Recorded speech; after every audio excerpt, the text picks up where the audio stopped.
जंतर मंतर में जितने भी लोग आ रहे हैं उनको कहीं ना कहीं पानी पिलाने का काम, बिस्किट, चाय वगैरह देने का काम किया जा रहा है। क्या नाम है आपका? मेरा नाम है मोहम्मद जुनैद। तो ये आप चाय और पानी लोगों को यहाँ पर दे रहे हैं, तो ये कैसे मोटिवेशन आपको मिला या फिर इसके लिए पैसे आपको कहाँ से आ रहे हैं? क्योंकि आप इतने लोगों को पानी दे रहे हैं, चाय दे रहे हैं, लगातार ये चीज़ें चल रही है यहाँ पे। किसी भी देश की अगर शिक्षा व्यवस्था सुदृढ़ होगी तो वो देश मजबूत होगा। शिक्षा के माध्यम से ही देशों का विकास होता है, देश आगे बढ़ता है। और जब अहित हो रहा है छात्रों के साथ, अन्याय हो रहा है छात्रों के साथ, चाहे वो नीट के अभ्यर्थी हों, चाहे वो सीबीएसई के छात्र छात्रा हों, प्रतियोगी परीक्षाओं के छात्र छात्रा हों, उनके साथ अन्याय हो रहा है। लगातार 200 से अधिक पेपर लीक हुए, नीट के लाख बच्चों के पेपर लीक हुए, तो उनके साथ अन्याय हुआ।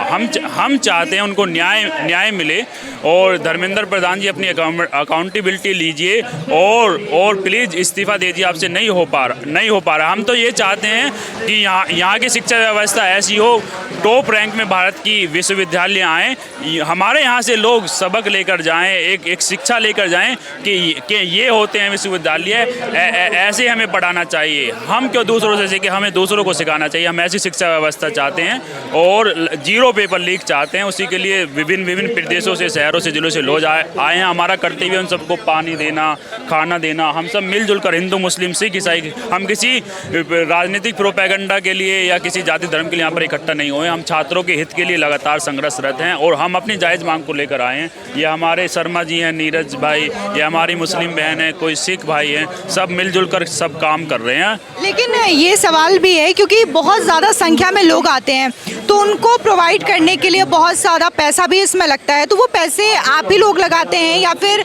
आप डोनेशन ड्राइव करते हैं? क्या है इसके पीछे का सीन? हमारे भाई आए थे अभी बिस्किट लेकर, वो दूसरे भाई थे, और भी लोग आते हैं, कोई पानी के पैकेट दे के गया, कोई कोल्ड ड्रिंक्स देके गया। ये सब मिलजुल कर रहा है, सब सामूहिक रूप से हम कर रहे हैं। हम तो आपसे भी रिक्वेस्ट करते हैं हाथ जोड़ के। मतलब आप अपने पैसे लगाते हो यहाँ पे? हम अपने पैसे तो लगाते ही हैं और लोग भी खुद भी। हम तो आप लोगों से भी हाथ जोड़ के विनती करते हैं कि आप भी हमारे यहाँ पर सेवा कीजिए, क्योंकि ये देश के भविष्य का सवाल है। क्या कहेंगे मैडम, ये सुबह से ही यहाँ पे जो लोग आ रहे हैं, आप उनको चाय पानी सारी चीज़ें मुहैया करा रही हैं, तो इसके पीछे की सोच क्या है?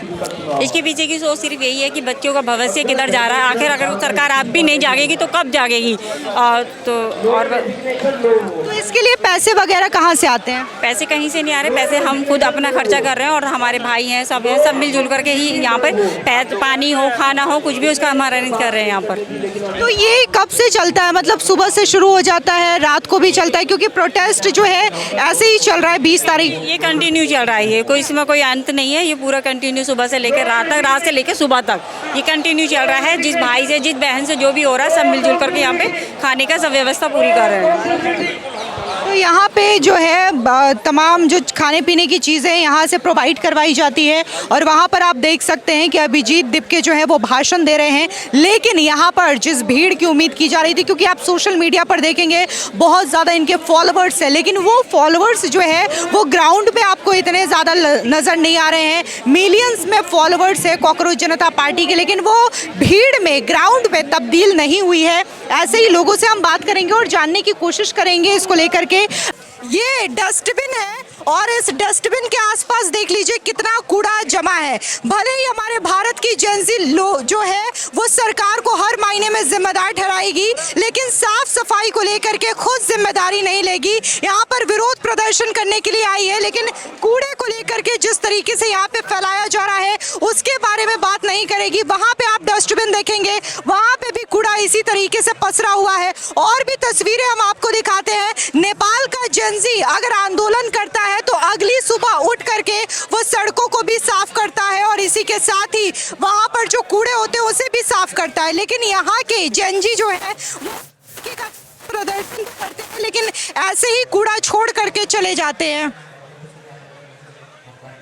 क्या कहेंगे प्रोटेस्ट के बारे में? मैम, मैं तो देखो जिस तरीके से बातें चल रही है कि मोदी जी ये, मोदी जी वो, तो यहाँ पे ना मेरे हिसाब से ना एज ए स्टूडेंट हमें ना बहुत ज़्यादा बायस रहना चाहिए, मतलब बायस नहीं होना चाहिए, बहुत ज़्यादा मतलब न्यूट्रल रहना चाहिए।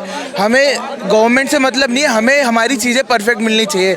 आज के टाइम में ब्रेन सिंक वर्ड टर्म सुना होगा आपने, सबसे ज़्यादा क्यों हो रहा है इंडिया में, और क्योंकि इंडिया में एजुकेशन उस लेवल का है ही नहीं। चाहे आप अभिजीत दिपके जी को भी ले लो, वो अब्रॉड क्यों गए, बिकॉज इंडिया में उस लेवल की एजुकेशन है ही नहीं मेरे अकॉर्डिंग तो। ठीक है, मैं खुद होटल मैनेजमेंट कर रहा हूँ, मैं जेन्युइन बताऊँ, होटल का भी हाल बहुत अच्छा है, लोगों को लगता है बहुत लग्जरियस लाइफ है, ये है वो है। जब तक आप इंडिया में हो तब तक you are not capable enough to grow yourself in hotel industry also. पर अगर आप देखो तो हमारा टॉपिक ये रहना चाहिए कि ये जो चीज़ें हो रही है ना, ये ना हो, क्योंकि हमारा जो जड़ है ना वो एजुकेशन है मेरे अकॉर्डिंग। बट अभी जो गवर्नमेंट है बहुत ज़्यादा मतलब जीडीपी का ना 4% हमारे एजुकेशन पे जाना चाहिए, जो 2% भी प्रॉपर नहीं आ रहा है, क्योंकि यहाँ पे ना इंफ्रास्ट्रक्चर डेवलपमेंट अच्छी है। कॉलेजेस में जाओ तो ये नारे लग रहे हैं, वो नारे लग रहे हैं, लेकिन उन लोगों को उससे मतलब नहीं है। उन लोगों को मतलब है कि पॉलिटिक्स चमकते रहे उनकी। तो आपको क्या लगता है ये जो प्रोटेस्ट हो रहा है, ये जेन्युइन प्रोटेस्ट है, छात्रों की बात कर रहा है, पेपर लीक की बात कर रहा है, या फिर अपना एक अलग एजेंडा चलाया जा रहा है पॉलिटिक्स को लेकर के? अभी तक जो वहाँ पे भी बातें हो रही है और यहाँ पे जो बातें हो रही है, उसमें जो मैंने ऑब्जर्व करा है ना, वो लोग सिर्फ एजुकेशन के ऊपर बात कर रहे हैं। बट जो यहाँ पे लोग घूम रहे हैं वो हिंदू मुस्लिम, मोदी गद्दी छोड़ो, ये सारी चीज़ें कर रहे हैं। बट उन्हें ये नहीं समझ आ रहा कि उनका अभी ये टॉपिक नहीं है। जो अभी नीट का जो भी घपलेबाजी हुई है, सारी चीज़ें हुई है, चंद पैसों के लिए इतने सारे स्टूडेंट्स का करियर मिट्टी में मिला दिया गया है। तो उस चीज़ को लेके पहले तुम्हारी प्रायोरिटी उस पर रहनी चाहिए, ना कि तुम लड़ो कि मोदी गद्दी छोड़ो। भाई ये लोग, मैं मानता हूँ, देखो जिस कंट्री में डेमोक्रेसी के नाम पे ना ऐसे गुंडागर्दी चले ना, तो वहाँ के सिर्फ लोगों की जिम्मेदारी नहीं है डेमोक्रेसी को फॉलो करें, ना लोगों को करना चाहिए मेरे हिसाब से। बताओ, ये प्रोटेस्ट को लेकर के आपका क्या ख्याल है? ख्याल पूरे देश का ख्याल यही होना चाहिए कि अगर ये सरकार अगर एक अच्छे से अगर एक पेपर ही नहीं करा पा रही है, तो ये युवा मांग क्या रहे हैं? धर्मेंद्र प्रधान का इस्तीफा नहीं, ये जवाबदेही है कि अगर 12 साल आपने पिछले दिनों नेहरू जी का रिकॉर्ड तोड़ा, सबसे लंबे समय का कार्यकाल का, उसके बावजूद भी अगर आप एक पेपर अच्छे से नहीं करवा पा रहे हो, तो आपको उस जगह को छोड़ देना चाहिए। और ये युवा तब तक डटे रहेंगे जब तक धर्मेंद्र प्रधान का इस्तीफा नहीं होता, चाहे बारिश गर्मी कि कुछ भी सहना पड़े, लेकिन धर्मेंद्र प्रधान का इस्तीफा लिए बगैर ये यहाँ से नहीं जाएंगे। लेकिन 21 जून को नीट का री एग्ज़ाम हुआ, उसके बारे में क्या कहेंगे? नहीं, री एग्ज़ाम वो तो इनकी जिम्मेदारी न करवानी। पहली बार ये हुआ ही क्यों? आप री एग्ज़ाम में भी देखेंगे ना, इनके पास वो व्यवस्था नहीं है कि 1 मिनट की देरी से बहुत सारे बच्चे हैं वो रह गए हैं। ये नोटंकी करते हैं कि जो अपने बहनें होती हैं उनके झुमके उतार देते हैं, उनके कपड़े फाड़ देते हैं सारे, यहाँ बिंटी, यानी वो सिर्फ एक नोटंकी है ना उस टाइप की। अगर वो ऐसा करके वो अपनी नाकामियों को छुपाना चाहते हैं। री एग्ज़ाम नहीं है, ये पेपर लीक नहीं है, पेपर की लूट है, और ये पेपर की लूट बंद होनी चाहिए। देश का युवा बहुत सालों से सहता आ रहा है, उनको उम्मीद थी कि कभी ना कभी ये जो विकास की बात करते हैं, जो देश बदलने की बात करते हैं, 2047 की बात करते हैं, लेकिन अगर एक इनसे एक पेपर ही ठीक से नहीं हो पा रहा है, तो फिर वो कुर्सी पे क्यों बैठे हैं? उनको इस्तीफा देना चाहिए, युवाओं की यही मांग है।